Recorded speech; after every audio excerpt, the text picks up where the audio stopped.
kautol, magandang umaga po. Yan, ngayon po ay 2:30 ng madaling araw at tayo may papuntang palengke ng bayan ng Tayabas para pumamili ng mga rekado sa aming binyag, mga kautol, para bukas. Ayan po mga kautol, samahan niyo po ako sa pagbiyahe. Bali ingat po at sobrang aga pa dahil mas maganda kapag maagap mautol, marami po tayo mabibiling gulay na mas mura. Let's go po. Na po tayo. Papunta pong bayan ng Tayabas at ngayon ho ay alas 3 ng umaga. Ayan. Pero gumising po tayo mga kautol ng 1:30. Ayan. Tayo po muna ay nagkape-kape muna. Shoutout po sa inyo lahat mga kautol. Yan, patuloy pa rin ang pag-update ng bagyo dito sa ating bansa at sana naman ay hindi po tumuloy at kaunting hagip lang at marami po masasalanta na bagyo na halaman o anumang bagay na kailangan dapat masira. Yan. Ang binyag po ng aking anak ay bukas mga kautol, linggo. Ay ako nga ho ay natatakot at nagdadalawang isip na ituloy, pero may awa naman ho ang Diyos na sana makinig sana dahil kami po ay nanalangin ng mag-asawa na hindi dumagasa ang bagyo po mga utol. Maganda naman po ang panahon, kaya lang ho ay talagang siyempre nakakatakot po yung ganyang sobrang init po ngayon, tapos tahimik pa ang kapaligiran, tapos may bagyo mga kautol. Yun po kumbaga ay naranasan namin dati yun nung bandang Yolanda po ba yun, sobrang init po talaga. Tapos nung bandang gabi, grabe, sobrang lakas ng ulan talaga, halos mag-iba talaga po. Kaya magdoble ingat po ang lahat at tayo pa yung mga malengke sa bayan ng Tayabas. Ngayon po ay Tiangge, po, marami mas mamurang gulay kapag ganito pong Sabado, kasi tagsaho ang mga tao dito sa bayan po ng Tayabas. Sana ho tayo sa papuntang Sariaya sa may Prusyo. Ay kaya nga lang mga kautol, ako ho ay solo doon, papunta doon. Mas gamay ko ho ari kapag ganito pong maagap, pero tayong bayan ho ng Tayabas ay doble ingat lang ako mga kautol. Tumawag nga po ako kay Kelvin na siyempre Bicol region mga kautol ang sasalantay ng bagyo ngayon darating na umaga ng linggo. Siyempre tawag ako kay kuya na magdoble ingat, saka si ate Hani, saka yung mga bata, kasi hindi pa nakakabawi yung bayan nila. Tagasana naman ng bagyo mga kautol. Sa mga taga-Naga, shoutout po sa inyo, doble ingat po, kasi naranasan na ho yung nakaraan, yung Christine, grabe ho ang pinsala na ginawa ng bagyo. Kaya ang maging alert po, dapat pong i-alert yung mga dapat i-safety. Yan, tulad ng mga hayop, kabayo, kalabaw. Ayan. Dahil po ay hindi natin naasahan yung mangyayari, kasi nasa loob na rin naman yung bagyo mga kautol. Kaya ako ay talaga nandun pa. Pagdating ng linggo, doon po natin mararamdaman yung hagupit. Binyag pa naman ng aking anak mga kautol. Papakiramdaman ko lang ho ngayong umaga, pero namimili na ho tayo. Agayak na po yung mga manok, tapos baboy, biyak na rin mga kautol. Tapos noon sinabihan ko na rin yung simbahan na just in case na lumakas yung bagyo, hindi namin itutuloy mga kautol sa kaya reception. Kasi sayang lang mga kautol, kasi ang bagyo malakas yan. Pwede naman sa next week uli na ganapin yung pong binyag. Yan, tapos papaya na mga kautol, malapit na ho tayo. Yan, dito na po tayo mga kautol. Nag-apiak na po ang mga tiyangge. Yan. Dito rin mga kautol, pwede po ikaw ano, pwede ka rin pong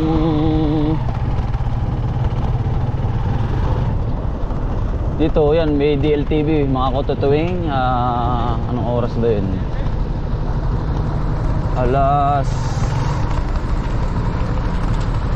Alas 2 mga kautol. Yan. Pwede po kayo dyan hanggang alas 4, alas 5 mga kautol yan.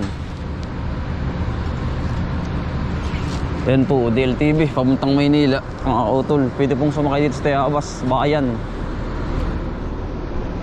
Yan mga kautol, tayo dito na sa loob ng Tayabas. Ngayon na po tayo.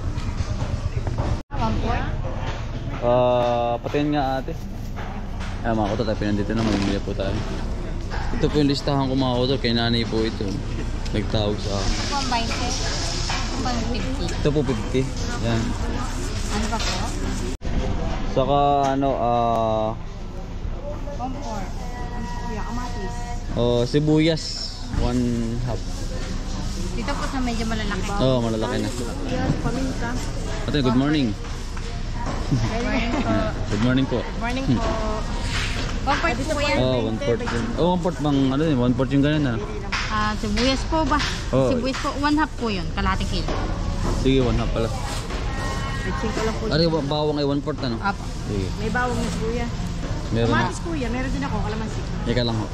Isa-isahin ko lang ho, pare. Luya, patatas, karo. Plastic. Nabibili tayo mga utol ng ano ba ito nakalista kay nanay? Suwatang hunho. Ayan. Sa Palakoy ano, vinegar. Yan, ito ang mahal mga utol, mahal. Sobrang mahal nito mga to. Hindi naman ba kailangan yung mga yun. Saka sir, ano po? Ano pa sir? Vinegar. Vinegar. 1.5. 1.5. Saka ano, para isang ano mo na, yung may mantika ka. Meron, 1.5 1.5 din. Meron ka bang pantuhog? Oo, meron. Yung malaki. Pang ano ka? Sa manok. Oo, meron. Sige, 2 piraso. Dalawang piraso. Oo, para kompleto na ako. Bitchin, sayote, luya.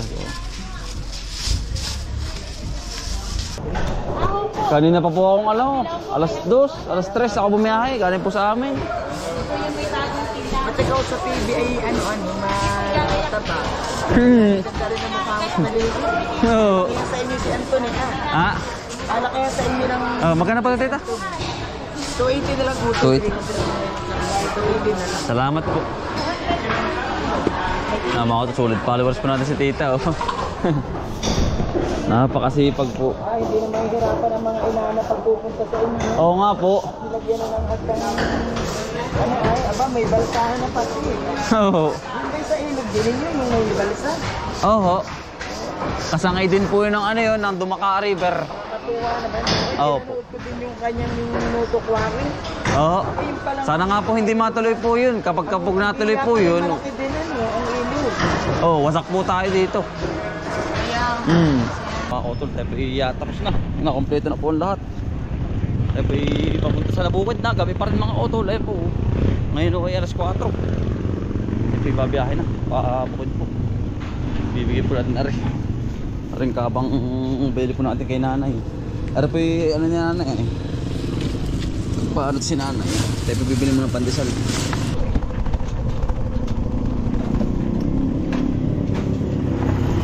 Ayaw po tayo sumaka sa bukid.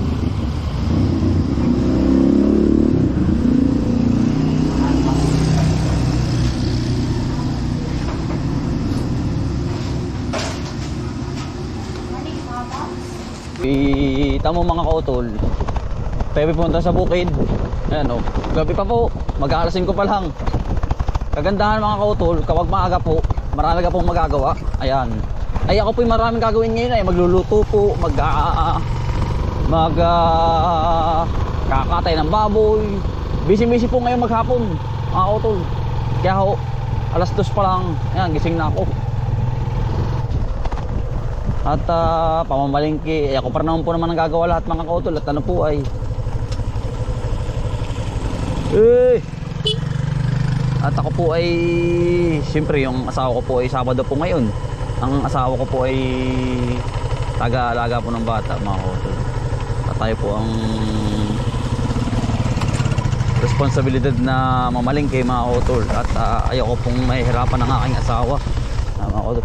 Tayo ho ay pamunta na sa bukid at bibigyan na ho natin na rin ating pinamalingki. Kompleto na mga kautol. Hindi pa pala, ang kulang ko na lang ho ay yung pantahi sa manok mga kautol. Kasi ako ay dilino. Yan. Yan, tayo po yung tiyo pong angkas natin. Gabi pa yan tiyo. Dilim pa po yan oh. Wala pang araw. Sige po. Sige po. Tulog pa't dilim pa eh.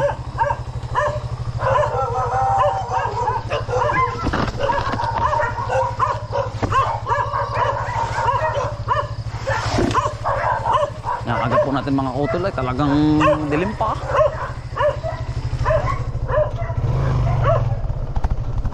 Tulog pa sindananay eh.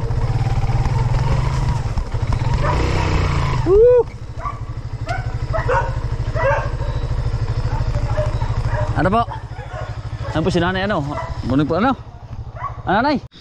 Yan mga kautol, hindi niyo po ako kita. At kami po katapos lang magkape. Bah, talagang nauna pa ako mga kautol sa tiraan ng pagbaba ng manok. Kaya po. Yan ang kalangitan. Mga kautol, pagkaganda po ng sikat niyan maya maya. Ganda mga kautol. Yan. Ngayon po ay 5:30 mga kautol ng umaga. Yan. Tayo ay pauwi na at naghihintay na po yung aking misis doon. At nagpapabili po ng pandesal pa. Ay ako po pauwi na rin. At pamili na po tayo. Pauwi na. Tumatay mag-uula po. Baagap naman na rin.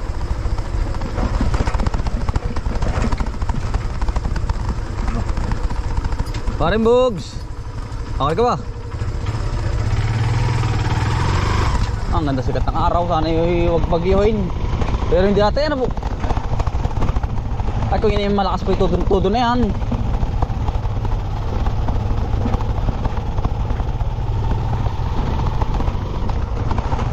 Kapag tayo maaga pa marami magagawa, tapos na po ako.